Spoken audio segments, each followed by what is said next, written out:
sur SP500. Oui, et de toute façon, on arrive sur des niveaux qui sont un peu topiches sur tous les marchés américains. Et moi, ça, pour moi, c'était l'épée de Damoclès qui pendait au-dessus des marchés européens. Et finalement, en débordant un petit peu sur le Dow Jones 14 000 points, on repousse un petit peu l'échéance de la correction. Alors combien de temps? Je pense pas très très longtemps. Donc je pense qu'au mois de septembre, déjà, il est fort possible qu'on ait déjà eu un petit coup de grisou du côté des Américains. Voilà.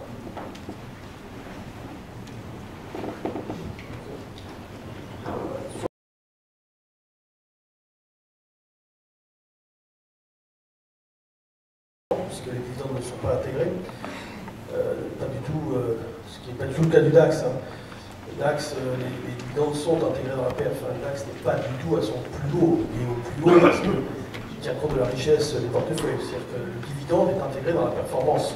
Si vous regardez le CAC et le DAX, il faut mélanger les pommes et les poires. Si vous avez un indice CAC qui est calculé de la même façon que le DAX, vous verrez les performances sont à peu près similaires. Ça, c'est quand même un point important. Sur le marché américain, contexte technique aussi. Voilà, il y a deux possibilités. Soit vous voulez attraper la queue du Mickey plus haut, et vous voulez vendre plus haut, soit vous attendez un signal. Pas d'autre choix. Contexte fondamental, il y a de l'argent. Il y a de l'argent, la planche à billets fonctionne. Ça ne sait pas comment faire. C'est totalement différent de chez nous. Rien à voir. Il y a de l'argent, il y a de l'argent, il y a de l'argent. Alors il faut bien le mettre quelque part.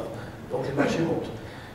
L'argent, les liquidités qui circulent dans la finance, dans le monde de l'économie, dans le monde des marchés financiers, est sans commune mesure avec celui qui circule dans l'économie réelle.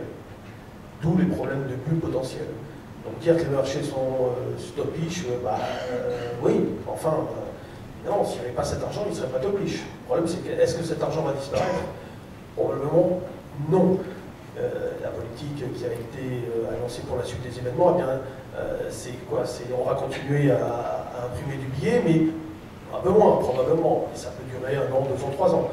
Donc, autant sur le CAC, moi, là, je tire un trait pour l'instant, autant sur le Standard & Poor's, ben, paradoxalement, non. Parce que, techniquement, on a une convergence entre le fondamental à l'économie, mais je vous ai dit, ça ne représente pas du tout l'économie. Et la convergence, si vous voulez, du fait qu'on a de l'argent, et la convergence que techniquement les marchés sont haussiers. Alors qu'en Europe, c'est une divergence entre une économie catastrophique et des marchés qui sont tout assez bien portants, on va dire, entre guillemets quand même, et au plus haut de la période depuis quelques temps. Donc la situation est vraiment totalement différente. Alors, je pense que ce qui serait prudent, c'est d'attendre un signal de vente. Parce que sinon, vous ne profiterez pas de la hausse qui peut se poursuivre à la différence pour moi du CAC. Je pense qu'on pourrait même continuer à jouer une surperformance des marchés américains contre le CAC 40. L'alerte, on va dire chartiste, pas technique, mais plus chartiste, technique étant un calcul, chartiste, la tentative de décrypter le message codé du graphique, on pourrait penser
21.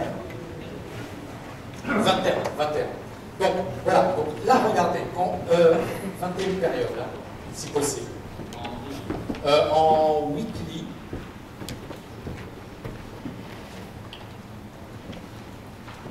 c'est ça? Donc ça me permettrait effectivement de donner mon avis.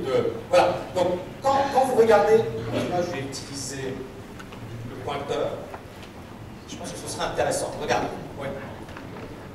Donc on voit bien, et pour ceux qui ont assisté à la conférence de tout à l'heure, le Dow Jones il est dans une tendance haussière. Point. D'accord? On a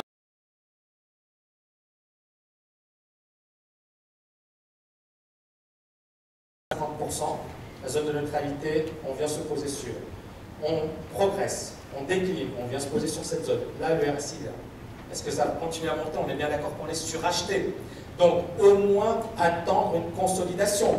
Mais la consolidation, est-ce qu'elle vaut le coup d'être jouée en scalping à court terme? Ok, d'accord, on peut jouer le marché dans un sens vendeur, mais on est dans du court terme, on n'est pas dans une tendance de fond. D'accord, on va jouer un mouvement court.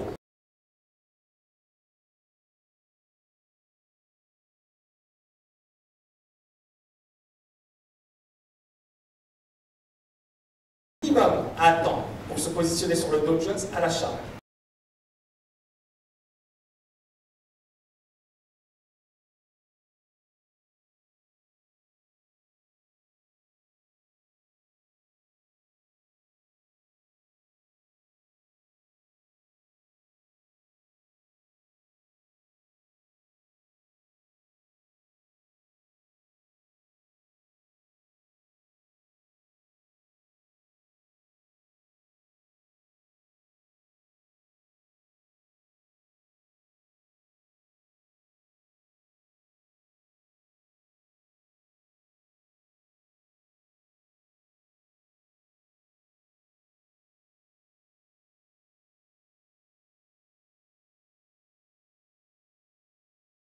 Les 1500, attendre un retournement pour considérer le marché comme vendeur. Donc ça c'est pour le Dow Jones.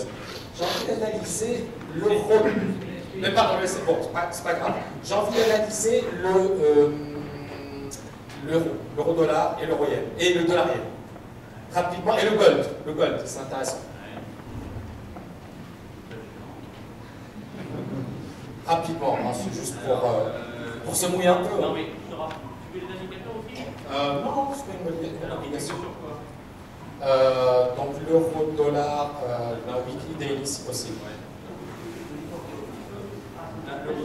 Voilà, donc l'euro-dollar, c'est super. Donc l'euro-dollar, on voit bien qu'on est dans un gros range, d'accord? Le marché qui corrige, mais on est dans un gros range en mensuel, sur une période longue.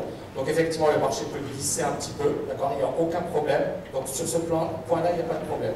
Sur une base daily, on est, donc pour ceux qui ont assisté à la conférence de tout à l'heure, on est autour d'un point charnière. Si on casse, effectivement, le marché peut encore baisser. Et donc effectivement, moi, ça ne me dérange pas. Et ça, c'est horaire? Ça, c'est daily, pardon. D'accord, bon. Ok, donc hebdomadaire, donc on voit effectivement qu'on est autour de niveau charnière, on est autour de support, donc effectivement ça c'est problématique. Et on avait vu, donc pour ceux qui ont assisté à la conférence, les indicateurs techniques n'étaient pas très beaux, et par contre sur du daily, bah, la tendance elle s'est quand même retournée, et c'est ça ce qui me dérange un peu. Et donc, l'idée c'est quoi? Et ça c'est important, c'est que quand vous avez un marché qui n'est pas super beau, d'accord? N'allez pas sur ce marché, recherchez les marchés qui sont les plus intéressants, les plus clairs, les plus lisibles. Et en ce qui concerne les marchés, bah, les marchés les plus lisibles ces derniers temps, c'était les parités contre-yen, l'euro-yen, le dollar-yen. Ils étaient magnifiques. Et donc, j'aimerais bien avoir le dollar-yen ou le gold. Au choix. Voilà, juste, voilà. Et le gold, on va faire un petit truc. Donc, le gold, bon, le gold, je peux donner mon avis rapidement, pour ceux qui ont assisté, pour ne pas faire trop long. Le gold, on a vu qu'on était sur un niveau super intéressant, mais que sur une base jour, le marché était baissier. Et donc, encore une fois, vous voyez, là, on est vraiment à un point charnière. Le gold est baissier. Les indices sont haussiers. D'accord? Et donc là, si par exemple, on a une divergence qui se valide sur le gold, à la hausse, c'est clair que ça va avoir un impact sur les indices. On aura effectivement poussé à la baisse. Pour l'instant, on n'y est pas. Donc le gold, il est toujours baissier. Donc, première chose pour shorter les indices, c'est au moins d'avoir déjà ce dont je vous avais parlé, des indicateurs qui se retournent, on casse des niveaux, etc. Ça ne suffit pas. Et avoir également peut-être un relais de la part du gold. Pour l'instant, le gold il est baissé.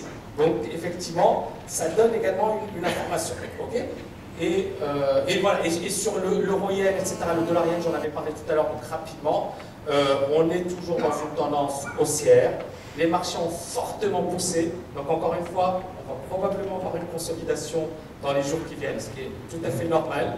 Donc l'idée c'est est-ce que le marché va se retourner? Pour l'instant on n'y est pas, d'accord? Donc on est toujours à rechercher des points bas dans un marché haussier, mais si on casse ces niveaux charnières, on aura le temps de le voir et il n'y a pas urgence, pour l'instant il n'y a pas de feu. On aura tout, effectivement tout va se mettre en place. Pour l'instant c'est trop tôt pour le dire, effectivement si on casse ces niveaux charnières, il ne faut pas, comment dirais-je, éliminer le scénario de vente, même si on a des divergences majeures en monthly. Sur le dollar yen, pour ceux qui ont assisté ce matin à la conférence, cet après-midi à la conférence, on a des divergences majeures sur une base mensuelle. D'accord? Et ça, c'est quand même un signal extrêmement puissant sur le dollar yen. Et sachant qu'on avait beaucoup baissé et qu'il y a un gros potentiel. Et ça, c'est un marché qui, à mon sens, est intéressant à trader. Pourquoi? Parce que c'est un marché qui bouge. Il faut éviter effectivement les marchés. Moi, je suis désolé, je sais qu'il y a des spécialistes du CAC 40, mais il faut éviter effectivement les marchés qui font du surplace, qui ne sont pas beaux, etc. Mais je respecte parce que chacun a sa spécialité. Par contre, je privilégie les marchés les plus intéressants, visuellement, techniquement, etc. Les marchés les plus difficiles sont souvent les marchés, effectivement, où il est difficile de réaliser des trucs.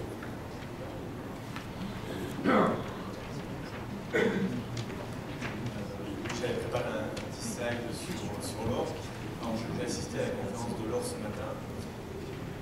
Je ne suis pas tout d'accord sur le timing qui a été joué. Je vais essayer de vous expliquer pourquoi. Déjà, l'année dernière, on a fait un petit match avec Mustapha au fin de salon. Mustapha nous a annoncé une non-store de 15 000 $ très rapidement. Un an plus tard, enfin, c'est là où je me suis désolidarisé complètement de son caractère, de son avis haussier. Et pour moi, on rentrait dans une phase de consolidation très longue sur l'or. Et je crois que 2013 ne sera pas encore l'année de l'or. Et je vais essayer de vous expliquer pourquoi. Comme j'avais dit que 2012, l'année dernière, ce n'est pas l'année.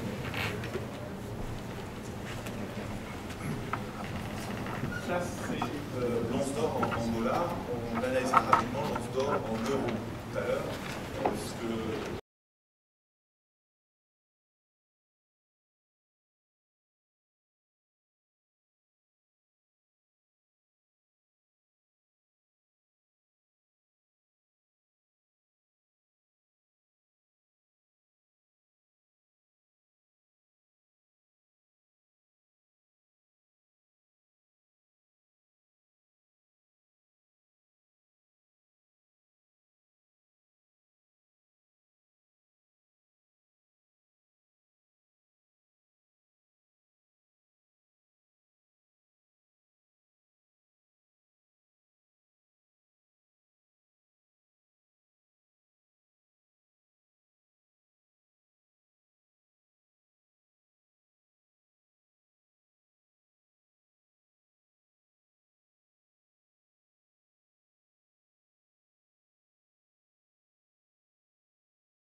espèce de divergence long terme sur l'or qui s'exprime depuis 2011, qui là, potentiellement, et on voit bien les dégâts, qui pourraient être un peu massacrantes sur l'or exprimé en euros et qui pourrait justifier vraiment un retour dans la bande bleue.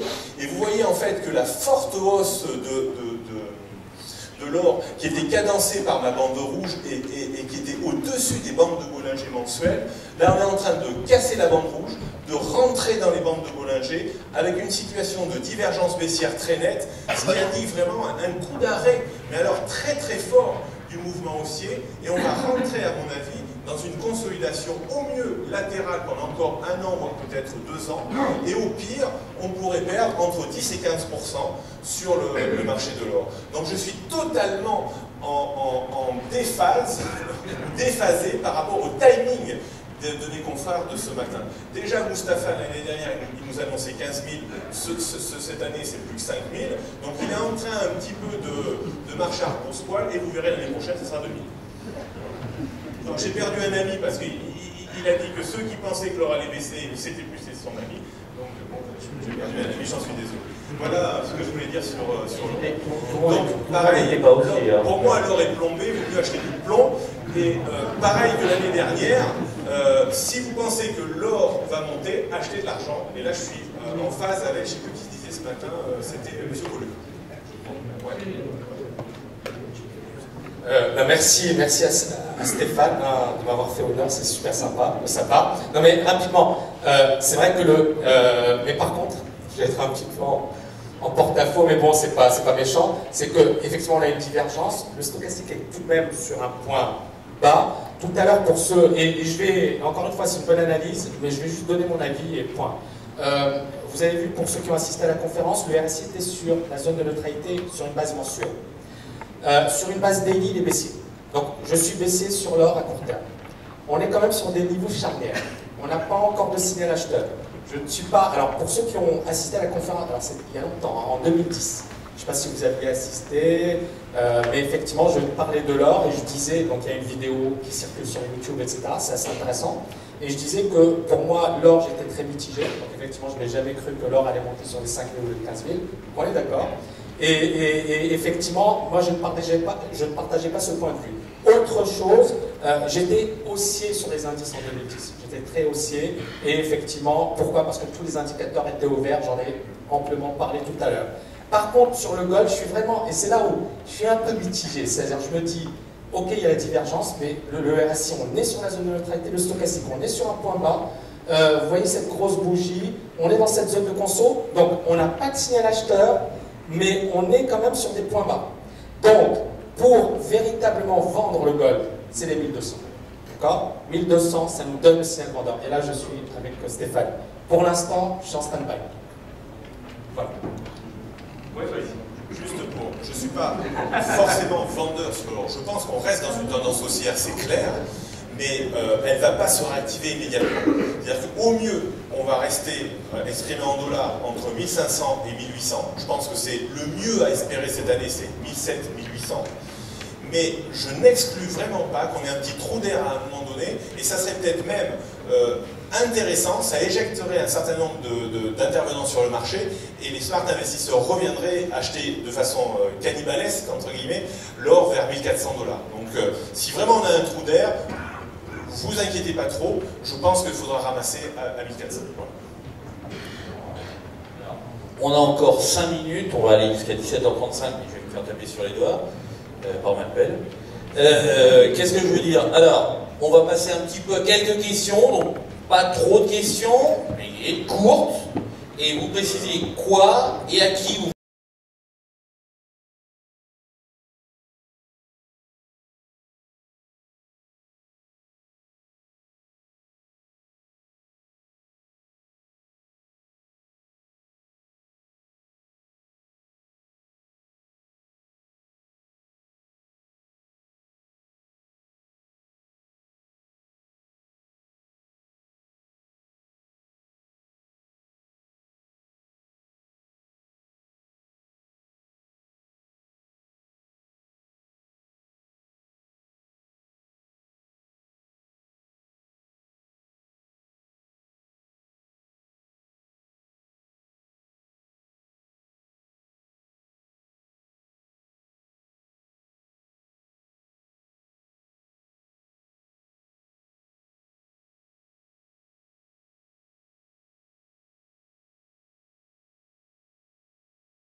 Il y a pas mal de choses qui viennent des États-Unis, la Silicon Valley, etc. Ça reste une région extrêmement dynamique et on voit bien que ils ont tout de même mis en place des politiques dynamiques, agressives, que ce soit sur le plan de la politique monétaire, mais également le monde de l'entreprise. Et quand on compare la France aux États-Unis, on s'aperçoit qu'en France c'est tout l'inverse, malheureusement.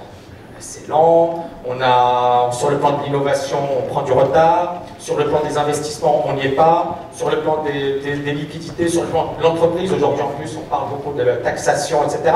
On voit bien que tout ça, ça freine, et ça se voit dans le graphe. Et l'Allemagne, par contre, est beaucoup plus, le DAX est beaucoup plus haussier. C'est l'économie allemande. Une question? Oui, vous êtes trop loin.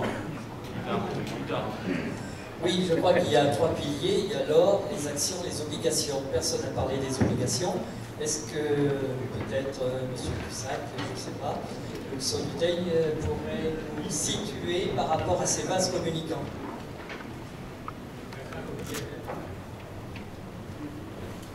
Je ne suis pas du tout un spécialiste des obliges, hein.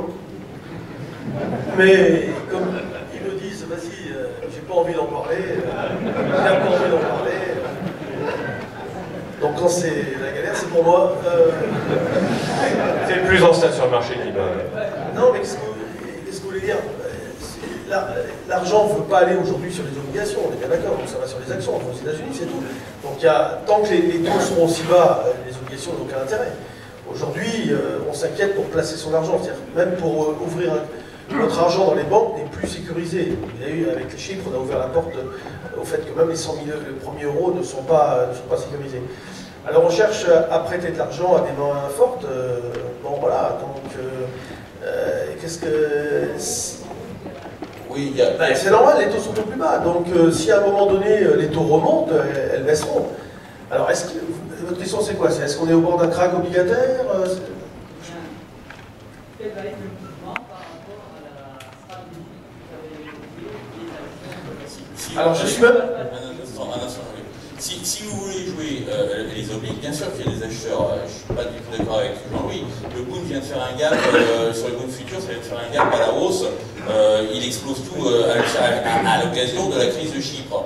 Donc pour l'instant, c'est haussier, retournement, il y a des points, effectivement, quand il n'y a pas le graphique, c'est difficile comme ça à l'aveugle de vous donner les points, mais il y a un gap à la hausse qui vient de casser la résistance, donc a priori, il passe au-dessus de la résistance sur un gap. Très fort signal, achat. Je parle du Bund, c'est-à-dire le Bund, c'est le Bund futur, c'est-à-dire ce sont les obligues. Donc les obligues achat, ça veut dire quand les obligues montent, les taux baissent. C'est très simple, hein. Bon, c'est classique. Nous chez Mescart, on est spécialiste des taux, donc c'est un truc classique. Bon, dès lors que vous avez compris ça, là les gens achètent du papier, ce qui fait baisser les taux, forcément, et donc